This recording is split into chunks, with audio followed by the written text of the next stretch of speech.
Góðan daginn og til hamingju með daginn. Og hjartanlega velkomin hingað öll saman. Ég ætla nú að byrja á að kynna okkur. Ég heiti Brynjar Vigfússon og formaður knattspyrnudeildar. Ég hérna með okkur líka, formaður meistaraflokks kvenna, Gunnarsdóttir. Og ég ætla nú bara að fá að byrja á að kalla eftir klappi hérna.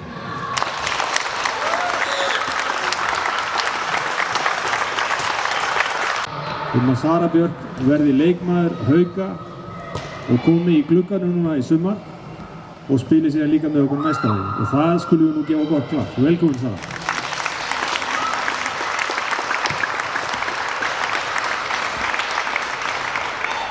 Sara náttúrulega gríðarlegur hvalreki á fjörur okkar í knattspyrnudeildinni.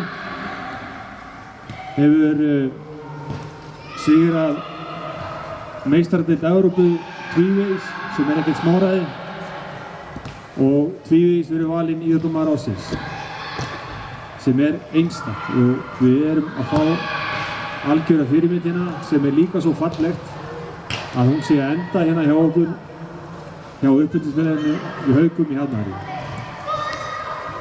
En síðan vil ég líka vekja athygli á því að við værum ekkert hérna nema vegna fjölmargra sjálfboðaliða sem hafa gert þetta mögulegt.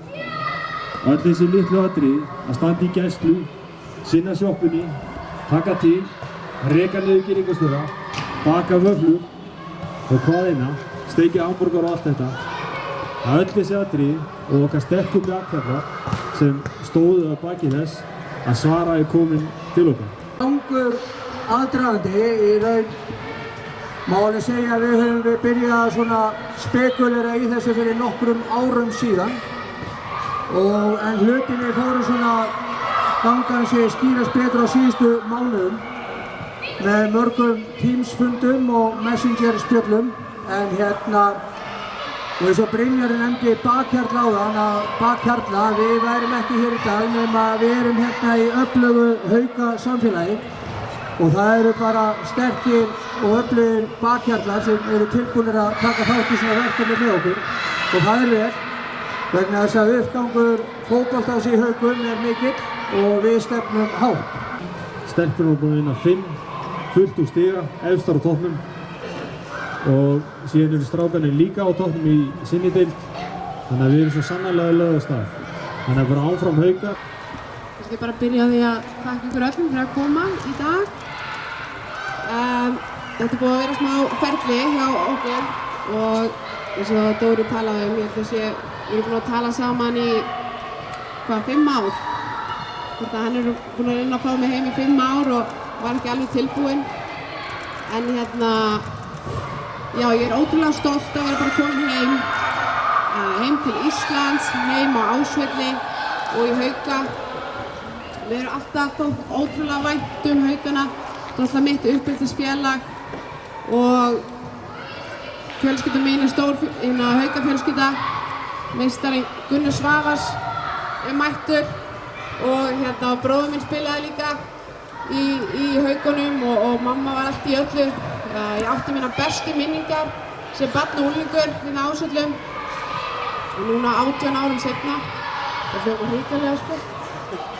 Já, það hefur bara geggjað að vera að koma tilbaka og ég er bara hlakka ótrúlega mikið til að setja við Haukabrauðina og reyna með tankaskóna og spila með stelpunum sem eru búin að standa sér frábærlega. Það er ekkert á mér að halda. En ég er bara ótrúlega spennt og þakka ykkur öllum fyrir komuna.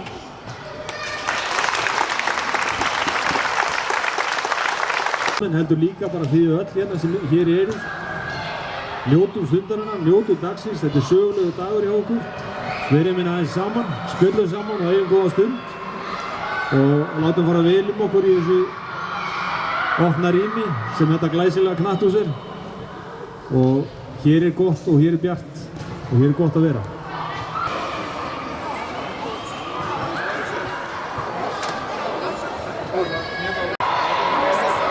Til að þetta skref tekið núna?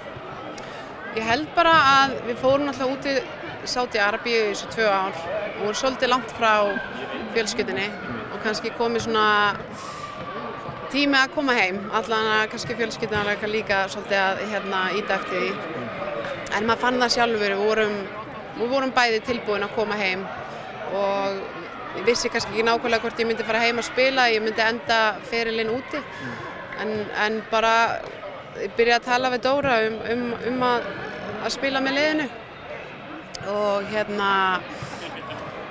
það bara var ótrúlega ennþá spennandi og mér líður ennþá ótrúlega vel í líkamannum og já, ég bara, þú veist, er sjálf ennþá þessu lítill krakki þó ég sé líkamenni kannski ekki alveg, líður ekki þannig en já, ég er bara ótrúlega spennt að koma heim og vera hluti af þessu liði og stelpunar eru búin að standa sig frábærlega og verður bara gaman að koma inn í þetta.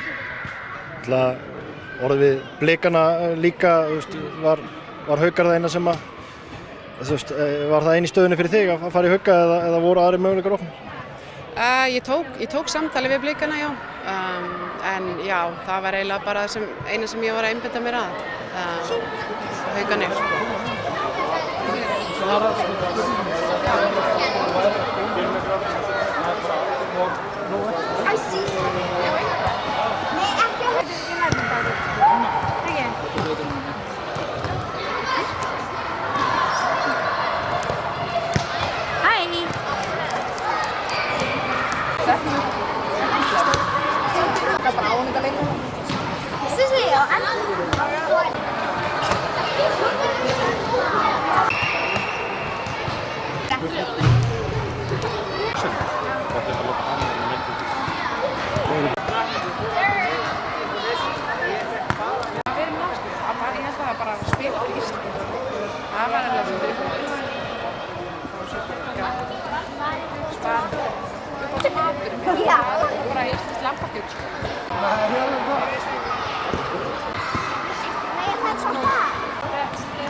Glæsilegt, já.